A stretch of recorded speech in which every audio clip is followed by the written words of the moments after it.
More champagne, Mom? Larry asked, refilling my glass before I could even answer. I gave a hesitant smile, nervously glancing at my son and his fiancée. We were having a small family dinner to celebrate their engagement, but something didn't feel right in my stomach. To your happiness, Laura, I said, raising my glass. Laura clinked her glass against mine with a purr. I took a big sip.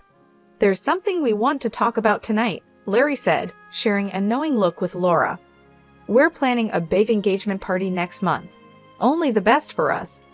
I laughed a bit nervously. That sounds wonderful for you both. But aren't those parties expensive? Oh, we're not paying for it, Laura said casually, waving her hand. That's going to be your gift to us. I almost choked on my drink. I'm sorry? As Larry's mother, it's your duty to pay, Laura continued. We expect you to chip in at least $30,000. Consider it an investment in your son's future. They couldn't be serious. $30,000 for a party. I asked, shocked. Do you realize how unreasonable that is? Don't be ridiculous, Mom, Larry cut in. You make good money, and you have all that inheritance from Dad. You've been saving it all. The mention of my husband, who had recently died from cancer, felt like a fresh wound. I pulled back, hurt by their harsh words. That money is my savings for retirement and to cover my expenses. You didn't even discuss this with me first. Laura rolled her eyes dramatically. Still on about being consulted? Get over it already. You're the mother of the groom. This is what's expected. Just pay up and be happy we're even letting you help. You should feel honored we're inviting you, Larry sneered. Just write the check so we can start planning. I sat there stunned, unable to believe their arrogance and lack of care. I tried once more to reason with my son. Honey, be reasonable. You can have a nice party without it costing so much. Maybe we can cut back a little? Larry slammed his fist on the table, making the glasses shake. I knew you'd be stingy, he yelled. Some mother you are, not even supporting your only son. Tears filled my eyes as I faced their scornful looks. I had always pampered Larry, but I never thought he could be so cruel and disrespectful. I stood up quickly, feeling disgusted by the two unpleasant people in my home. I think you should leave now, I said in a low voice. Laura jumped up and grabbed my shoulders with her sharp red nails. Don't even think about shirking your responsibilities, she hissed, her breath heavy with perfume assaulting my nose. Pay up, or you can forget about having a relationship with Larry and seeing any future grandchildren. I pushed her off forcefully. Get out, I yelled. Leave my house this instant. They left without another word, but I caught them smirking triumphantly at each other. My heart sank as I realized the engagement celebration I had hoped for would only bring greed, manipulation, and pain. The next evening, tired from a long day at work, but determined to resolve the conflict, I prepared a simple pasta dinner, hoping for a frank discussion with Larry. I heard the front door slam and braced myself as loud footsteps approached. Something smells good, Larry said as he walked into the kitchen and headed straight for the wine cabinet. My hopes lifted briefly, then faded as Laura followed him in, reeking of strong perfume. So much for a private chat. To what do I owe the pleasure? I asked, trying to sound calm as I drained the pasta. You're going to love what we have planned, Laura said cheerfully, ignoring my tone as she dug through her flashy handbag. We met with the wedding planner today, and everything is set. All we need is one little thing from you. She pulled out a folder stuffed with brochures and invoices. Just sign here for the $70,000 wedding package. I froze, a chill running down my spine. $70,000, I exclaimed. For a one-day event? That's absurd. It's our special day, Larry complained. Don't I deserve the best? I tried to appeal to his better nature. Son, be reasonable. Let's have a small, meaningful ceremony instead of this extravagance. Laura slammed the folder down. You clueless fool. Who said you have a say in this? She screamed. You will pay every penny to give your only son the wedding of his dreams. Anger surged within me, but before I could respond, We all turned in surprise to see my daughter Linda standing in the doorway, looking determined. I was so caught up in the argument that I didn't even notice her come in. "Stay out of this," Laura snapped at my daughter, Linda, who is a bold, tattooed graphic novelist. "This doesn't concern you." "The hell it doesn't," Linda shot back. "You don't talk to my mother like that." She walked over and stood next to me protectively. Normally, I might have been a bit upset by her stepping in. I've always tried to be the strong, independent head of our family. But right then, I was grateful for her support. Larry threw his hands up dramatically. "I ask for one simple wedding, and my whole family turns against me." He pointed at Linda. "This is all your fault. You're filling Mom's head with crazy ideas. She owes me this money and her loyalty." Linda crossed her arms. "Mom owes you nothing but basic respect, which you clearly can't give back," she said. "She raised you all by herself after Dad died, working hard to give you every chance in life. And this is how you thank her? By using her?" Larry had no comeback, just mumbled under his breath. Linda turned to me, holding my hand firmly. "Stay strong, Mom. Set your limits and demand the respect you deserve. I'm here for you." Feeling a surge of relief, my doubts washed away by my daughter's firm support, I stood up taller. "You both have two choices," I said loudly to Larry and Laura. "Treat me and my daughter with basic decency, or leave our lives for good." Laura opened her mouth, probably ready to say something harsh, but then she saw Linda's stern look and thought better of it. She grabbed Larry by the ear and dragged him out. I squeezed Linda's hand, tears of gratitude in my eyes. "How did I get so lucky to have a daughter like you?" She gave a wry smile, "Just being a chip off the old block. Now, let's eat that pasta and plan our next move. These jerks don't know who they're dealing with." The next week was tough, filled with uncertainty.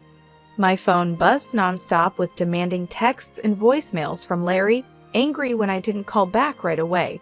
I started ignoring his calls, not having the energy to deal with his rants.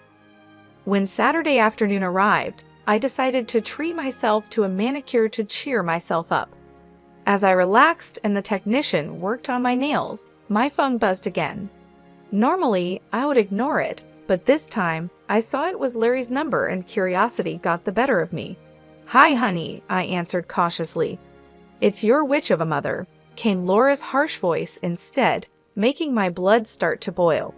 I was about to hang up when I heard Larry in the background. "Is the old bag actually taking your call? She's been dodging mine all week." Then Larry's voice came through clearly. "Mom, what the heck? I've been calling nonstop. Have you thought more about funding the wedding? The coordinator is on my case." I was ready to say no firmly, but Laura cut me off. "Oh, forget it already. She's clearly a lost cause." I heard a slap, like she swatted his arm. "Your mother is a selfish old prune. Once we're married, we'll change all the account passwords so she can't touch our money." My eyes widened. "Our money?" More noise followed. Then Laura sneered. "Why are we even inviting her to the wedding? She'll just show up in some cheap outfit from a discount store." Their loud laughter made my blood boil. But Larry's next words were worse. "Right, and she'll complain about helping us, as if that tiny insurance payout compares to what I make in a month." I was furious. That tiny payout was nearly $500,000 I had saved for retirement, not wasted like my irresponsible son. Laura laughed loudly. "Oh please, we both know it was your dad's money that got you that job. Your mom couldn't handle money without a man's help." "Absolutely," Larry laughed. "And we're using that inheritance money way better, like our first-class trips to Australia." Their laughter enraged me. I pressed the red button on my phone so hard, I almost cracked the screen. Hearing their cruel words confirmed my suspicions and shook me deeply. My hands shook with anger and outrage.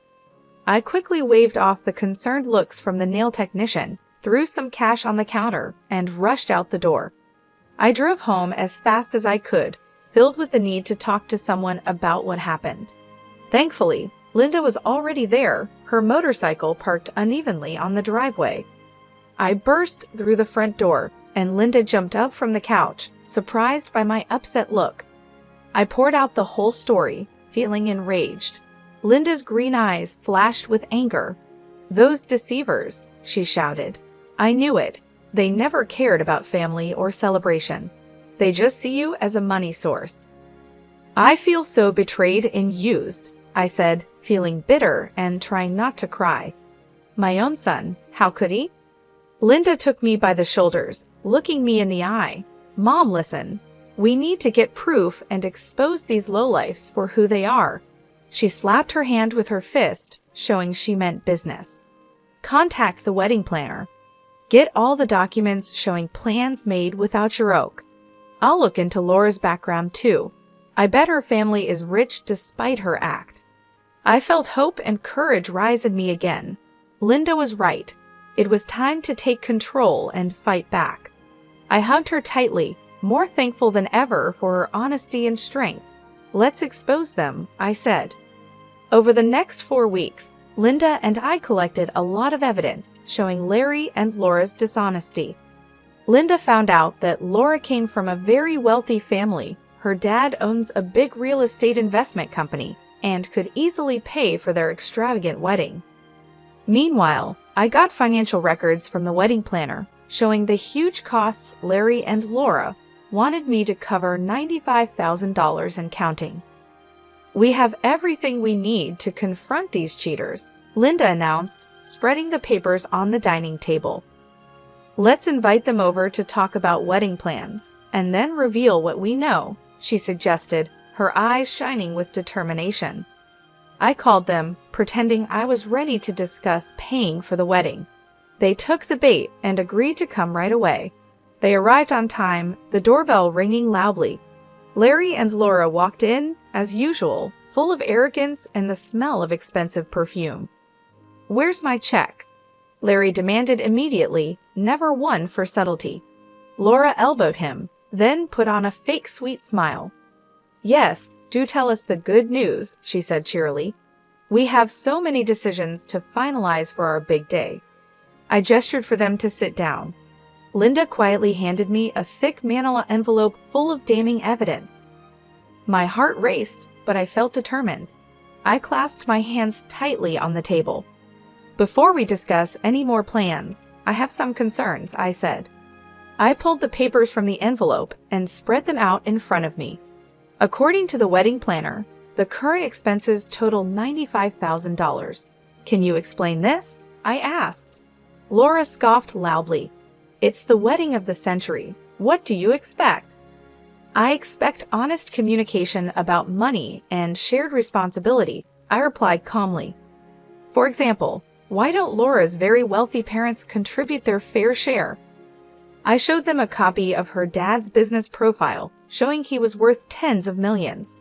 They could easily afford it. Laura turned pale, and Larry got angry. "Leave Laura's family out of this. It's my wedding, my financial support," he said, pointing at me. "And you're my mother, so just write the check." Expecting their denial, I calmly slid over a pile of invoices and contracts. Actually, these documents show otherwise. They have my forged signature authorizing $230,000 in non-refundable payments so far. Care to explain that? Laura gasped. "Are you accusing us of fraud?" From beside me, Linda slammed her fist down. "Damn right she is," she shouted, surprising them into silence. She then spread out the rest of the contents from the envelope: bank statements, screenshots, phone records. Clear evidence of their lies and manipulation lay scattered dramatically across the table. "It's all here, clear as day," Linda said with disgust. "You've been exploiting my mother's love and trust, never caring about family, just what you can get from her. You were spying on us," Larry said in outrage. "Collecting evidence against your fraud," I corrected calmly.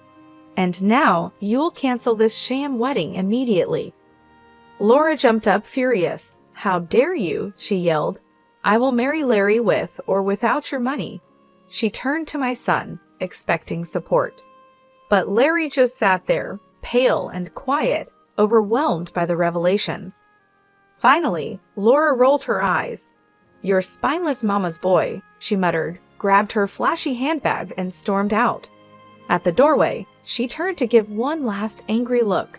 "You'll regret this," she hissed. "We won't forget." Then she left in a huff, the smell of her perfume lingering in the air. I looked straight at my shaken son. "Nor will we," I said quietly. "Now leave." He got up quickly, but before he left, he mumbled a soft yet clear threat. "I'll make you pay for this." The day I had dreaded finally arrived: Larry and Laura's lavish wedding. Despite our previous confrontation, they went ahead with their extravagant plans, using even more of the retirement money I had put in Larry's accounts. So there I sat, a reluctant participant in their over-the-top wedding. All around me, guests who had drunk too much wandered under extravagant floral decorations that cost more than my first car. The highlight was an 8-tiered cake decorated with handcrafted sugar flowers. Larry and Laura's smug faces were displayed above everything in a huge golden frame. Next to me, Linda slouched in her ripped jeans and combat boots, her pixie-cut green hair standing out against the pastel bridesmaid dresses. We watched the lavish event unfold, barely hiding our disgust.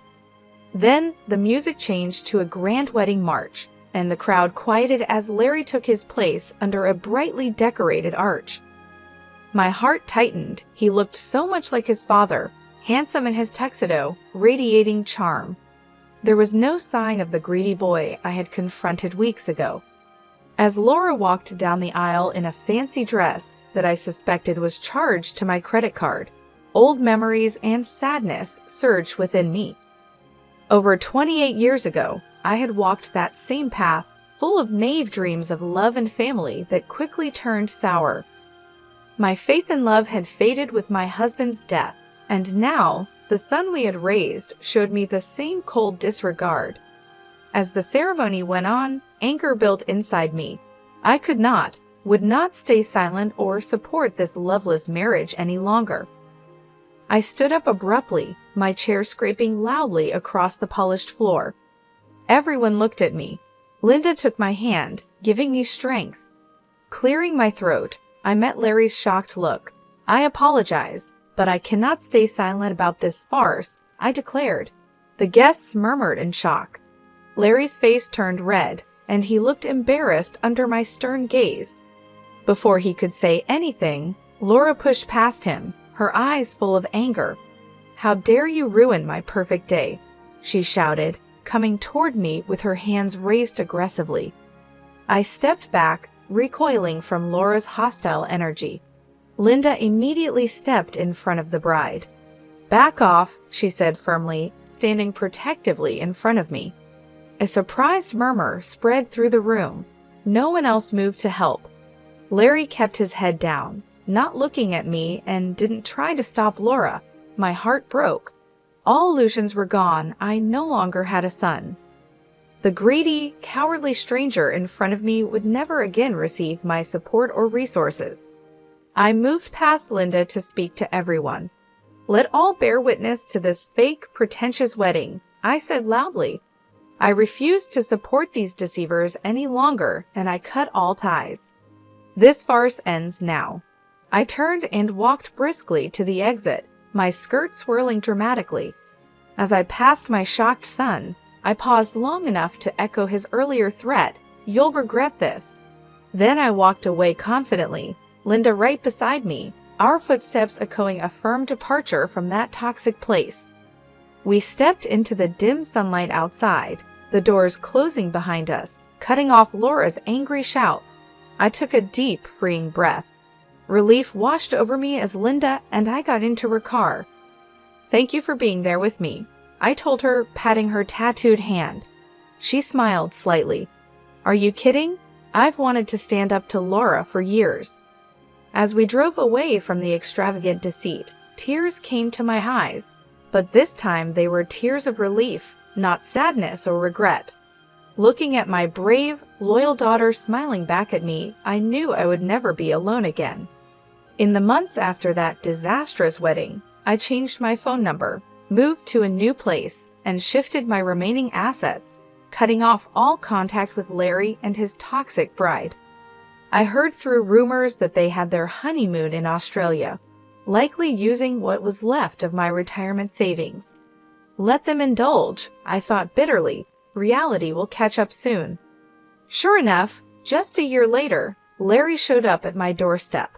I came home to find him sitting there, unshaven and smelling of stale cigarettes. I was so surprised that I froze, my grocery bag slipping from my hands. Larry's eyes showed a flash of embarrassment. He tried to help me pick up my things, then said quietly, "Hey Ma, can we talk?" I walked past him without a word to unlock my front door, motioning for him to come inside. He lingered awkwardly as I slowly put away the groceries, steeling myself before finally speaking. "What do you want?" I asked bluntly. Larry cleared his throat. I need your help. Just temporarily," he quickly added, as if that made his request any less bold. "I'm between jobs right now, and Laura is upset because I can't cover her expenses." "Absolutely not," I said sharply, cutting off his rambling. I crossed my arms, feeling both anger and satisfaction. "You made this mess, now deal with it." Larry looked shocked, not used to such a direct denial. "Come on, Ma, I'm really struggling here.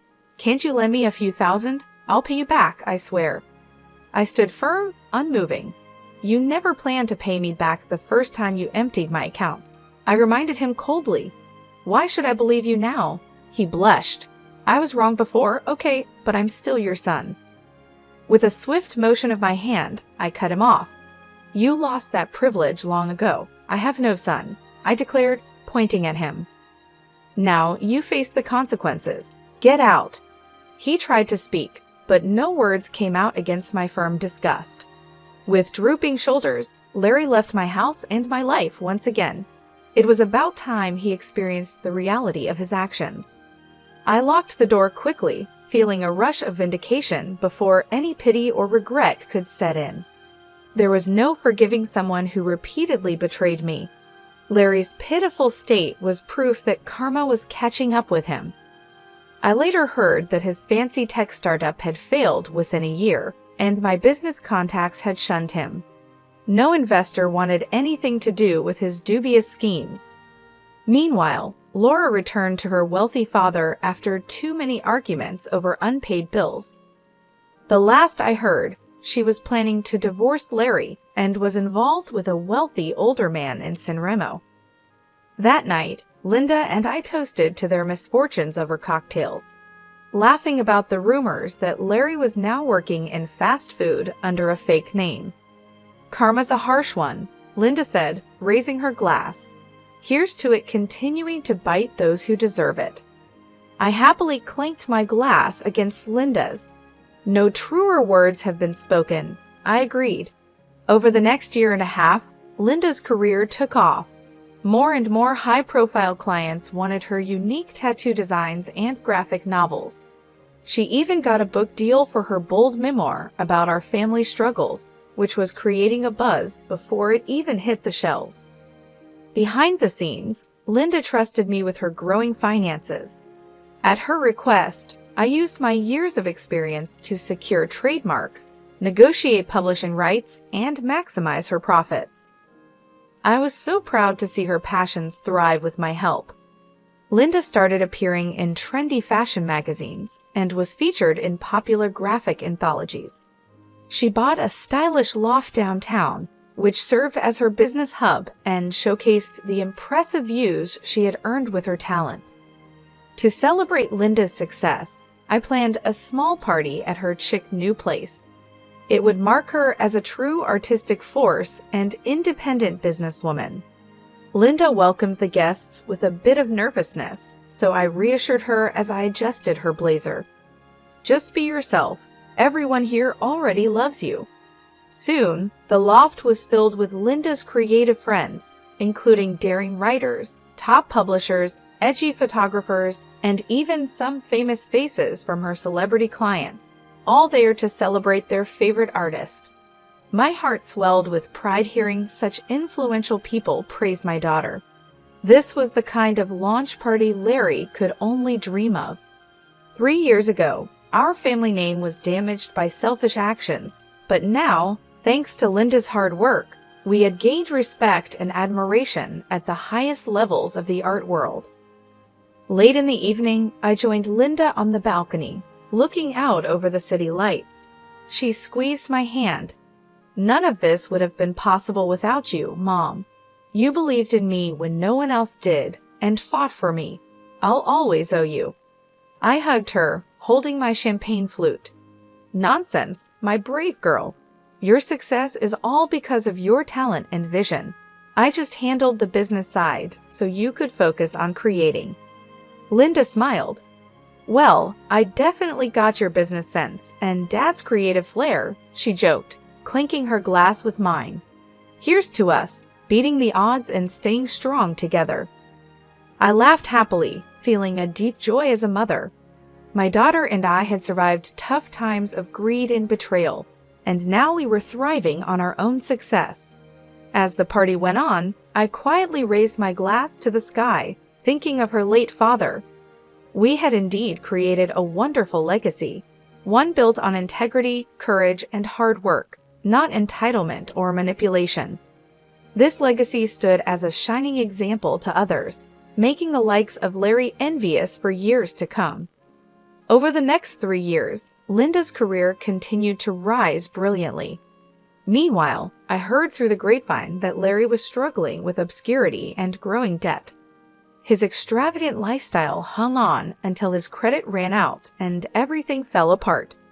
Occasionally, I'd hear about Larry in the gossip columns, from Laura's very public affair to him getting fired from a car dealership for missing payments.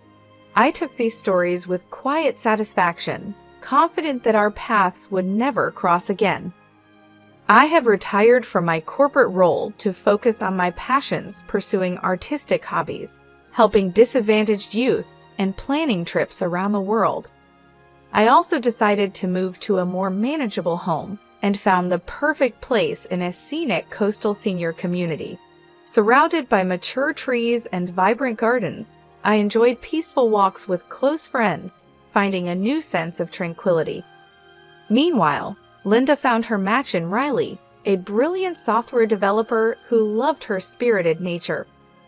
I saw true partnership potential in him right away, and my feelings were confirmed when they moved in together. Soon after, Linda excitedly showed me the unique ring Riley had designed, announcing their engagement. "My darling girl," I said, my eyes tearing up with joy, "I'm thrilled you found someone who deserves your big heart." Linda described her dream of a small garden wedding. Much like my own vision from decades ago, no extravagant displays, just a deep, lifelong commitment surrounded by loved ones. I held her hand, emotionally moved by how beautifully she was realizing the dreams her father and I once had. Later, as we planned the wedding over tea and biscuits, Linda hesitated, then mentioned a difficult topic. "Mom, about inviting Larry." I quickly waved off the idea. "Let's not ruin your special day by bringing him into it," I said firmly. Linda looked conflicted. "I just can't help but feel sorry for him, you know. He's clearly a mess, but he's still family even if he doesn't deserve it." "I wonder if including him would be the right thing," Linda said, trailing off, unsure. Seeing my daughter's compassion, even for someone who hadn't shown her the same, I patted her hand reassuringly. "You shouldn't have to compromise your kindness. If it eases your mind to show Larry some small mercy, I can handle his presence just this once." Linda exhaled in relief and squeezed my hand, thankful. "You're the best, Mom. I knew you'd understand." Our sentimental moment was suddenly interrupted by my ringing cell phone. I was surprised to see Larry's name flash across the screen. It had been months since his last call, a desperate plea for money. With a grim face, I silenced the call. "Speak of the devil," I remarked. Linda shook her head. "He never stops trying to come back in. But don't worry, Mom. After the wedding, you'll never have to deal with his mess again." I smiled at Linda's protective words. She was right. It was time to stop listening to Larry's self-pitying attempts. I now had everything I needed right here, in a peaceful life surrounded by people who nurtured my spirit. No remnants from a toxic past could change that. I patted Linda's hand firmly. Onwards and upwards, my dear. Now, tell me more about those lovely flower arrangements you've been thinking about.